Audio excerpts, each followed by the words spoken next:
제가 방금 소개받은 서울대학교 명예교수 김태유입니다. 지난해 4분기에 한국의 출산율이 0.6대로 떨어졌습니다. 있어서는 안 될 수치죠. 그런데 이런 중차대한 문제를 해결하기 위해서 우리는 과연 무엇을 알고 무엇을 모르는가라는 겸허한 자세로 이 문제를 해결하기 위해서 이렇게 뜻깊은 자리를 마련해 주신 대한상공회의소와 조선일보에 감사의 말씀과 함께 경의를 표하는 바입니다. 여러분 잘 아시다시피 대한민국의 출산율은 OECD 국가 중에서 가장 낮습니다. 그냥 낮은 것이 아니라 독보적으로 낮습니다. 대한민국의 고령화 속도는 가장 빠릅니다. 우리 대한민국을 뭐라고 이야기를 했냐? 지구상에서 제일 먼저 사라질 나라. 한국은 집단 자살 사회.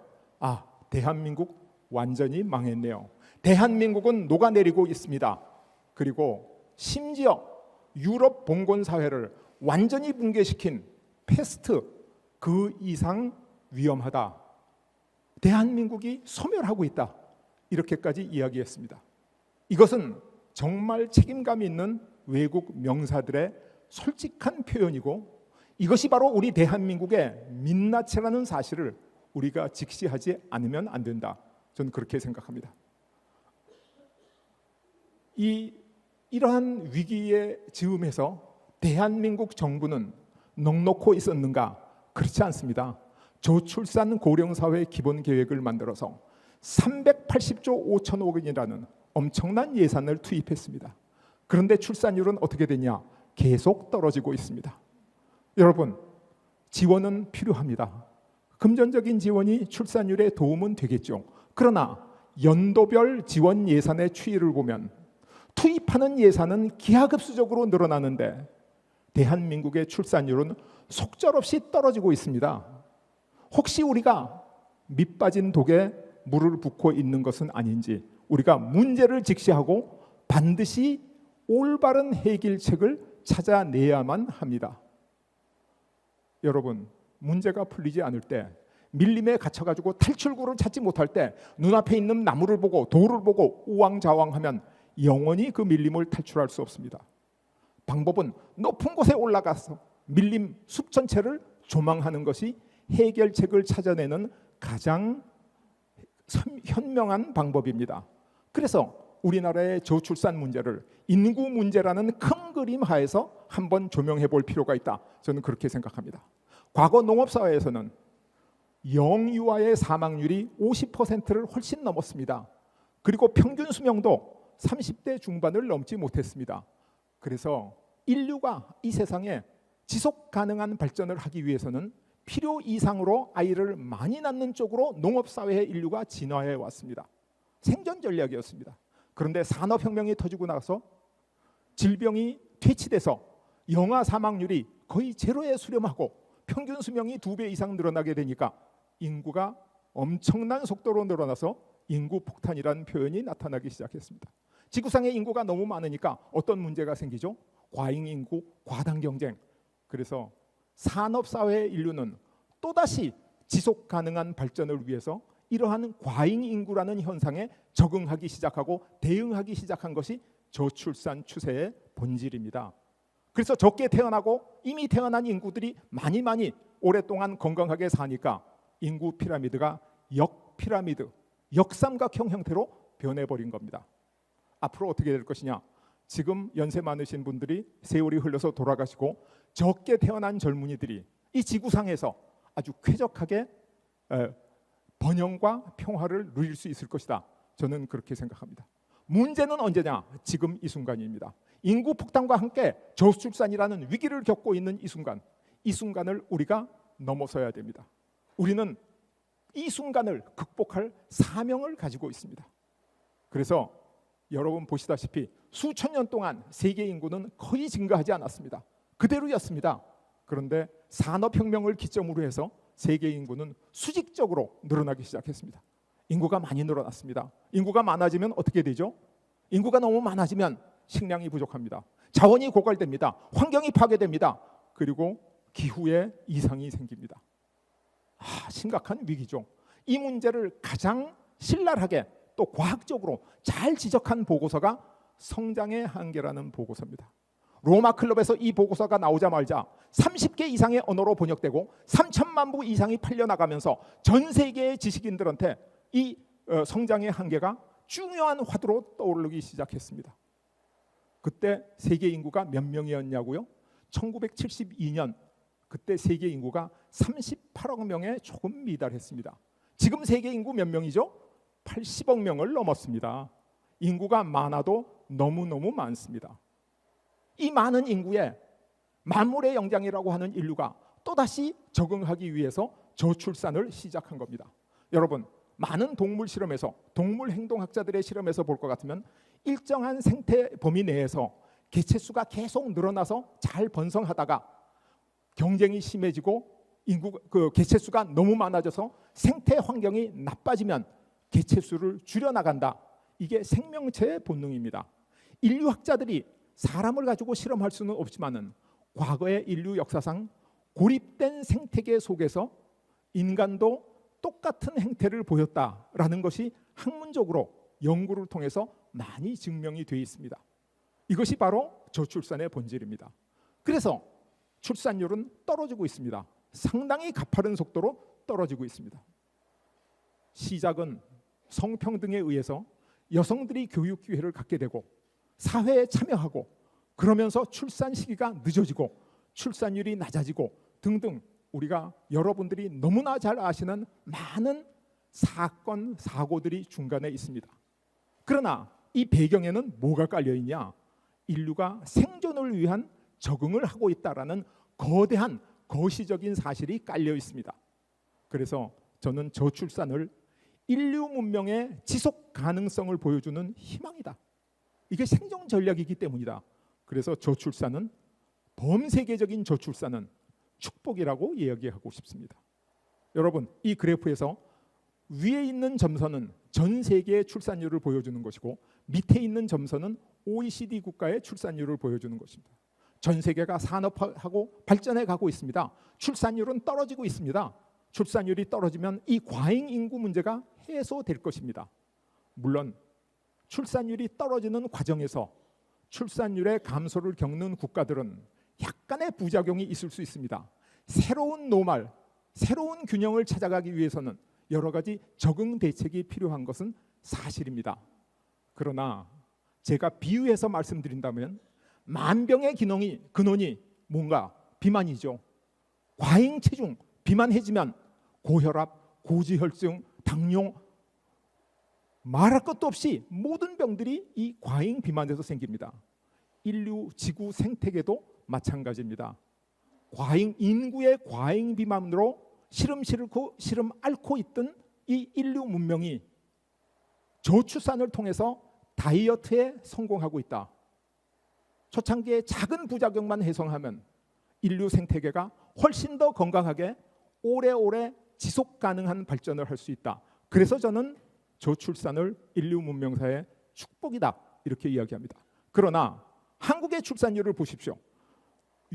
5.95의 출산율이 얼마나 떨어지냐? 0.8, 0.6대로 떨어지고 있습니다. 이것은 다이어트가 아니라 영양실조로 죽어가고 있는 모습이다라고 비유할 수 있을 정도입니다. 어떤 분들은 아니 출산율이 떨어져서 인구가 줄면 언젠가는 인구가 소멸하고 없어질 거 아니야 이렇게 걱정하시는 분도 있습니다. 그런데 사실은 그렇지는 않습니다. 펜실바니아 대학교 연구팀이 1975년부터 30년간 세계 37개국의 인구 저출산 문제를 쭉 팔로우하면서 연구를 해봤더니 저출산이라고 하는 것은 범세계적인 추세인데 저출산으로 인해서 생태계가 점점 활성화되고 살기 좋은 세상이 되고 경쟁이 강도가 낮아지고 그러면 출산율이 반등한다는 겁니다. 그 지표를 HDI, UN에서 개발한 휴먼 디벨로프먼트 인덱스라는 지수를 가지고 이것을 증명했습니다. 그러나 여기에 예외가 있었습니다. 그 예외가 어떤 예외냐? 대한민국이 바로 예외였습니다. 대한민국은 그렇게 되지 않은 겁니다. 그래서 대한민국은 재앙이다 이렇게 말씀드릴 수 있죠. 이 대한민국의 재앙을 말씀드리려면 한국적 저출산의 원인을 알아야 되는데 한국적 저출산의 3대 원인은 인구 과잉, 과당 경쟁, 그리고 저성장입니다. 범세계적으로도 인구 과잉 아닌가 이렇게 말씀하실 분도 있을지 모르지만 한국의 인구 과잉은 각별합니다. 평방킬로미터당 인구 밀도가 517명, 스웨덴의 20배에 해당합니다. 그런데 외국에 비해서 특별히 한국만이 가지고 있는 더 심각한 문제, 일자리 수도권 집중률입니다.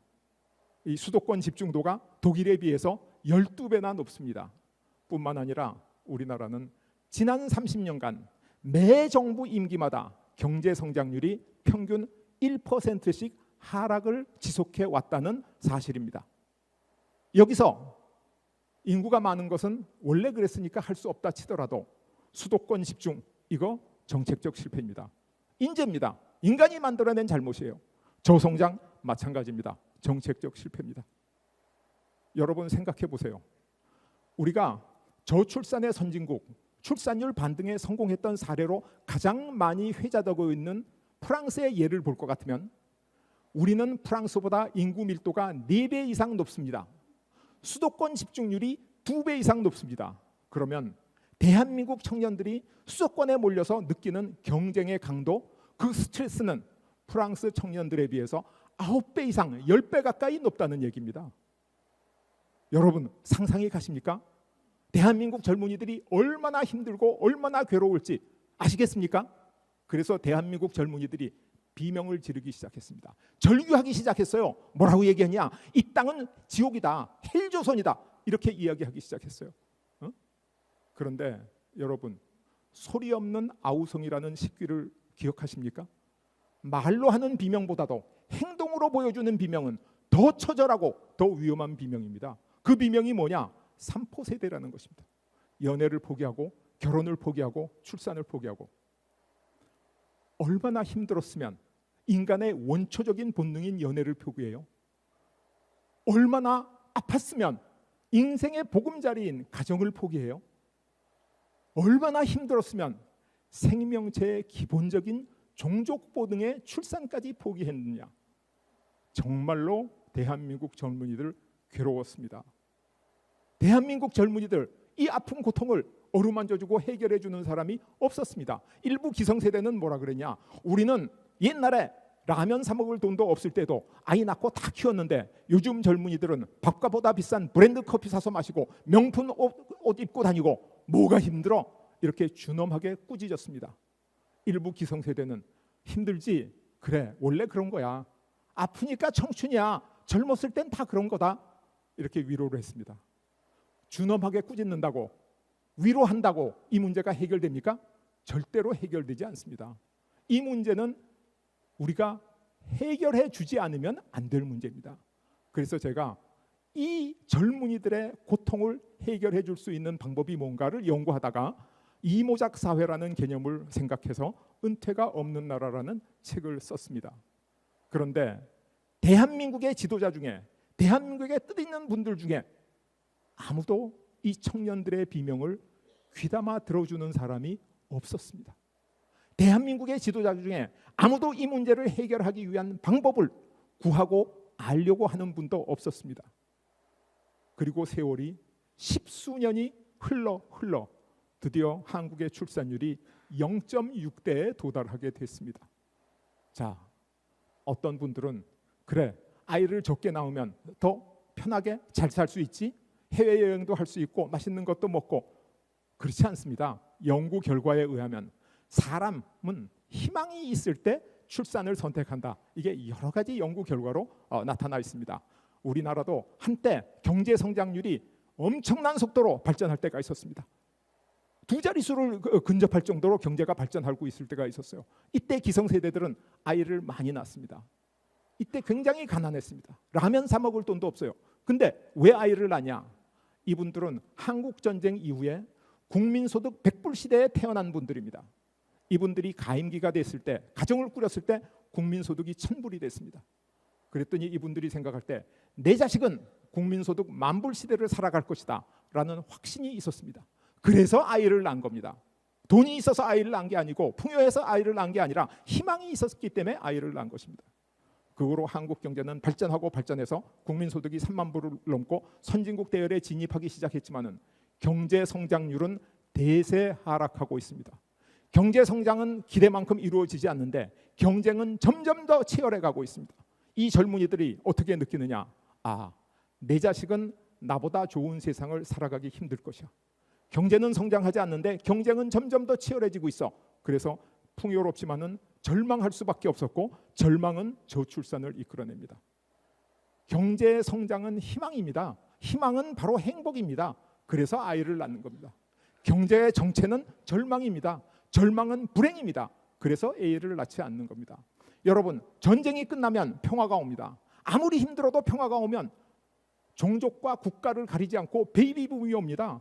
아이를 낳습니다. 왜? 희망이 있기 때문에 아이를 낳는 거지 경제적으로 여유가 있어서 아이를 낳는 게 아니다라는 사실을 우리가 직시해야 된다. 그래서 지금 우리가 가지고 있는 문제는 바로 농업사회가 산업사회로 넘어가는 과도기, 이 과도기를 저는 죽음의 계곡 이렇게 부릅니다. 죽음의 계곡. 죽음의 계곡을 특정할 수 있는 지표가 있습니다. 그것을 부양비라고 부릅니다. 한때 과거에 우리나라에 유소년이 너무 많이 태어나서 부양비가 나빠진 적이 있습니다. 이때 산하 제한에 성공해가지고 아주 슬기롭게 극복했습니다. 성공 사례죠. 지금 문제는 뭐냐?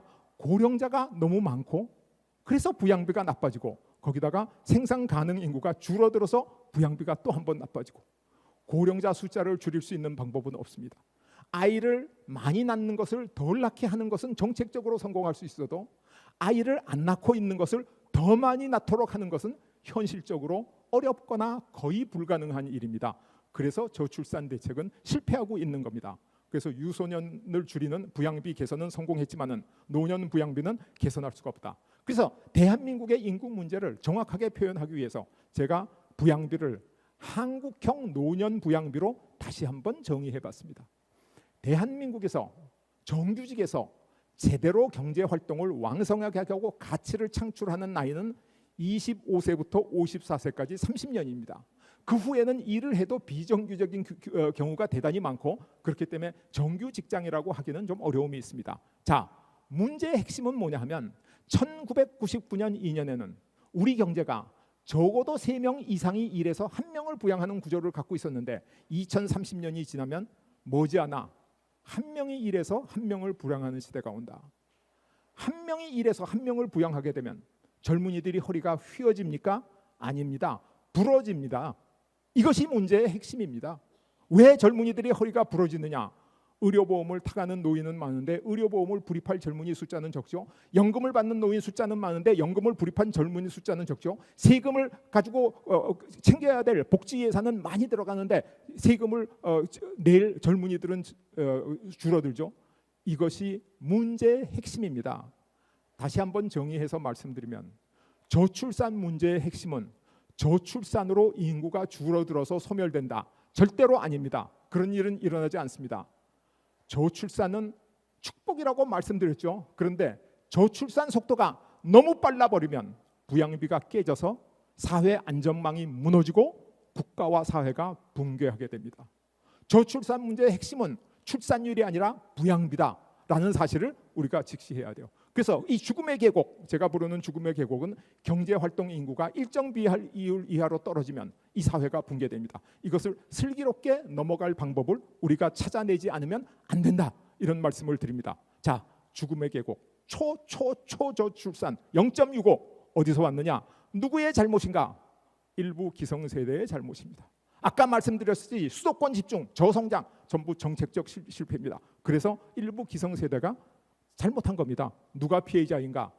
애꿎은 MZ 청년 세대가 피해자입니다. 이거 누가 해결해야 되냐? 기성세대와 MZ세대 함께 해결해도 해결될지 말지 이제 잘잘못을 따질 때가 아니다. 합심해가지고 이 문제를 해결하자. 그렇게 말씀드릴 수 있습니다.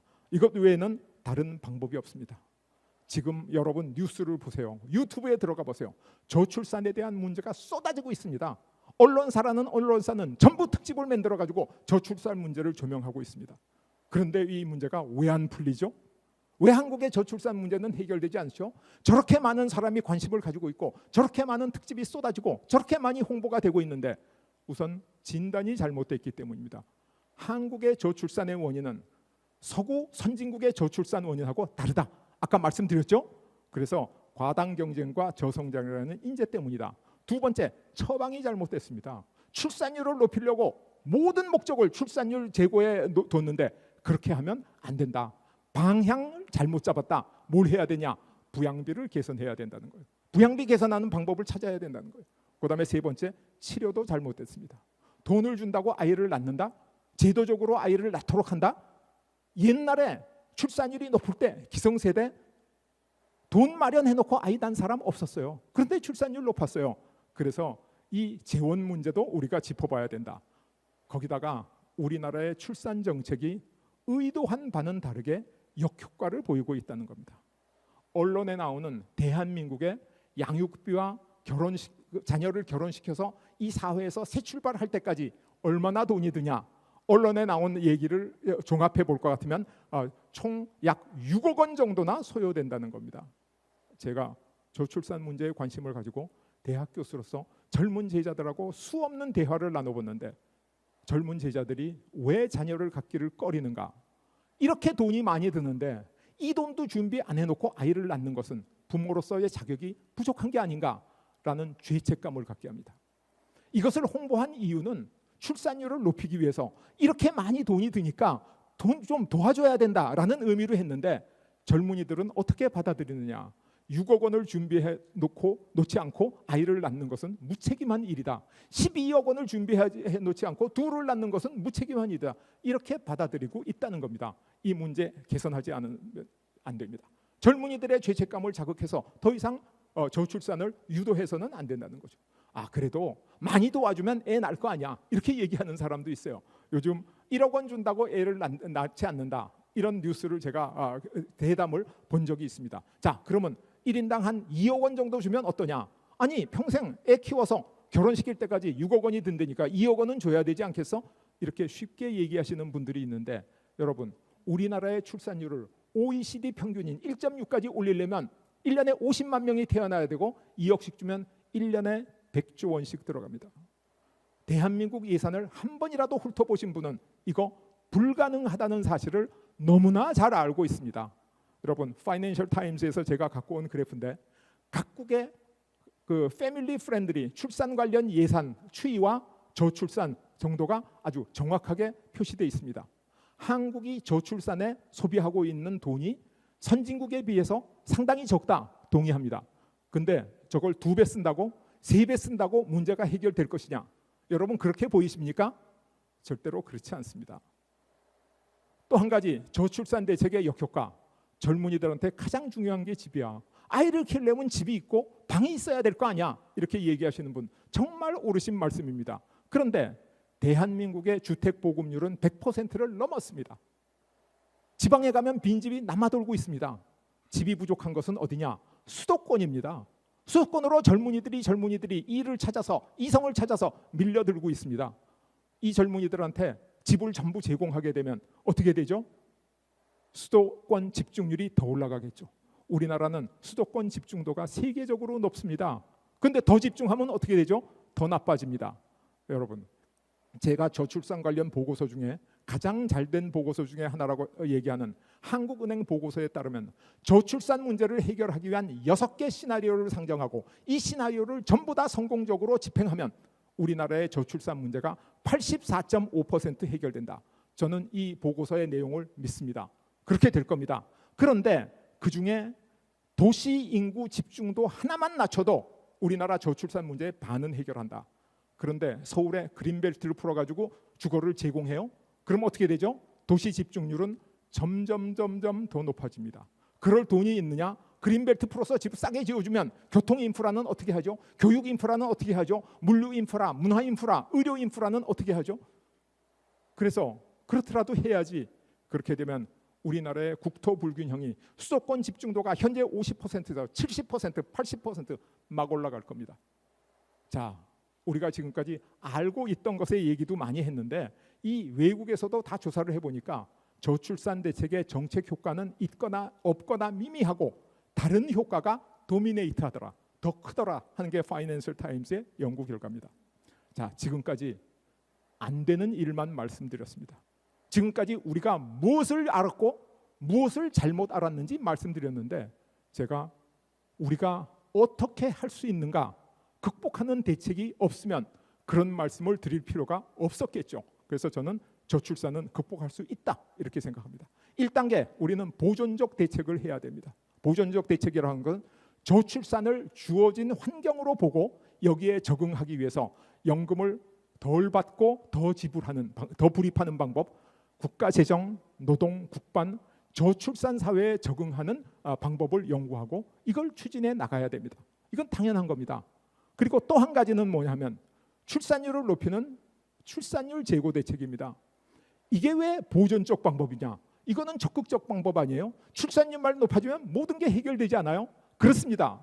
서구 선진국 OECD 국가 중에 출산율이 1.5 이상 되는 나라들은 이게 적극적인 해결책이고 이걸로 문제를 해결할 수 있습니다. 출산율 1.6을 1.7로 올릴 수 있습니다. 그런데 한국의 출산율 0.65를 올린다고요? 안 됩니다. 그래서 서구 선진국에서는 이 출산율 제고를 할 수 있는 골든 타임을 아직 놓치지 않았는데 우리 한국 경우에는 출산율을 높일 수 있는 골든 타임은 지나갔습니다. 오래전에 지나갔습니다. 지금 이거를 하기는 해야 되지만 이걸로 문제 해결은 되지 않는다라고 제가 여러분께 감히 단언할 수 있습니다. 그럼 뭘 해야 되냐? 적극적인 대책으로 이 문제를 풀어가야 된다. 서구 선진국이나 OECD 국가는 아직 이렇게까지 할 필요가 없을지도 모릅니다. 그러나 0.6대 출산율에 가 있는 절박한 한국의 환경에서는 이 방법 외에는 다른 방법이 없다라고 저는 주장합니다. 첫째, 4차 산업혁명을 통한 생산성 향상. 문제의 본질이 뭐냐면 3명이 1명을 부양하던 사회가 1명이 1명을 부양하던 사회로 왔다. 이게 문제의 본질이죠. 이거 어떻게 해결합니까? 일하는 1명이 3배 일을 할 수 있도록 만들어주면 돼요. 그게 가능하냐? 가능합니다. 왜? 한 사람이 인공지능 로봇 2를 데리고 일을 하면, 요즘 닭튀김집에 가면 이 닭을 튀기는 인공팔들이 있죠. 사람 3명이 하던 것을 사람 1명하고 인공팔 2이 하면 얼마든지 해낼 수 있습니다. 그래서 인구 문제의 궁극적인 해결책은 4차 산업혁명이고 첨단 산업기술의 발전이다라는 데 대해서 저는 하등의 의문이 없습니다. 그런데 문제는 4차 산업혁명의 진행 속도보다 저출산 속도가 더 빠르다는 것입니다. 저런 4차 산업혁명의 세상이 오기 전에 저출산이 부양비가 우리 사회를 망친다는 겁니다. 그래서 제가 대안으로 제시한 게 이모작 사회입니다. 이모작 사회가 뭐냐? 1명이 1명을 부양하는 세상. 이걸 다시 말하면 2명이 2명을 부양하는 거죠. 근데 부양받는 2명 중에는 상대적으로 젊은 55세부터 74세까지의 장년도 있고 75세 이상의 노년도 있습니다. 55세부터 74세까지의 장년은 아직 건강합니다. 능력도 있습니다. 일할 의욕도 있습니다. 일할 필요도 있습니다. 이분들이 일하지 못하는 이유는 이 사회가 이분들한테 적절한 일자리를 제공하고 있지 않기 때문이다. 그래서 이분들을 경제활동 인구로 편입하는 방법을 제가 은퇴가 없는 나라라는 책 속에 소상히 썼습니다. 그렇게 되면 어떻게 되냐? 3명이 일해서 1명을 부양하는 사대, 죽음의 계곡을 건너갈 수 있는 방법이 되는 거죠. 그래서 이 2가지로 문제를 해결할 수 있다. 저는 이런 확신을 가지고 있습니다. 그런데 지금 지방에서부터 서울로 유입되고 있는 젊은이들의 이동을 우리가 막을 수가 없습니다. 이 추세를 어떻게든지 단절시키지 않으면 4차 산업혁명도 이모작 사회도 성공할 수 없습니다. 그게 뭐냐? 수도권 집중 해소입니다. 수도권.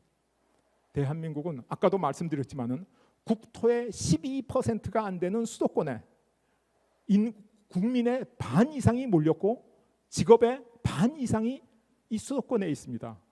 이것을 해결하려고 여러분 귀따갑게 들어온 국토 균형 발전 왜 성공하지 못했죠? 그게 효율적이 아니기 때문입니다. 돈은 들여도 성과가 적기 때문이에요.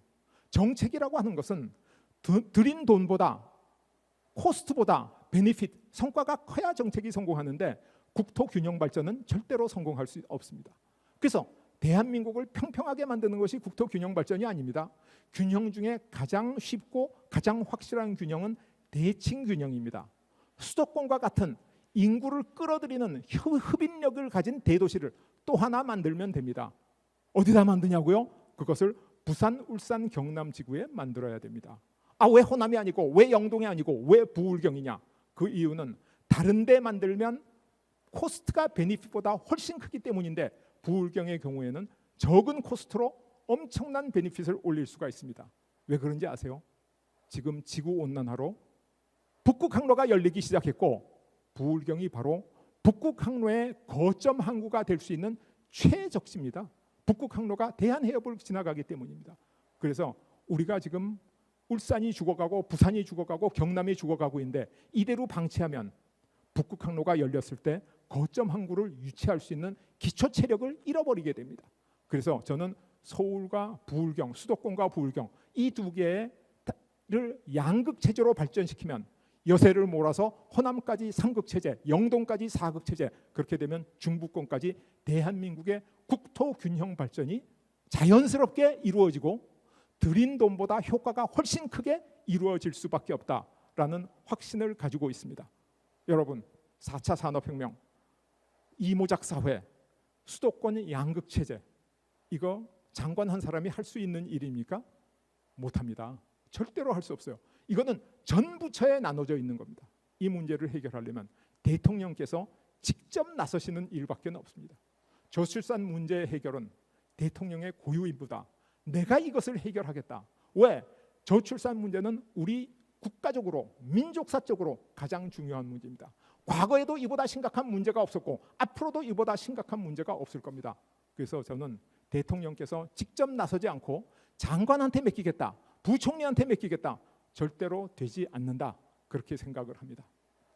지금까지 이런 그 컨퍼런스 수없이 많았지만은 이번 컨퍼런스는 정말 우리가 무엇을 알고 무엇을 잘못 알고 우리가 무엇을 알아야 하는가라는 겸허한 마음에서 시작했고, 이 컨퍼런스가 이걸로 끝나지 않고 다음에 두 번째 팔로우하는 컨퍼런스, 좀 더 구체적인 정책 방향을 제시하는 컨퍼런스가 대비되고 있다라는 말씀을 제가 전해 듣고 희망을 가지고 있었습니다.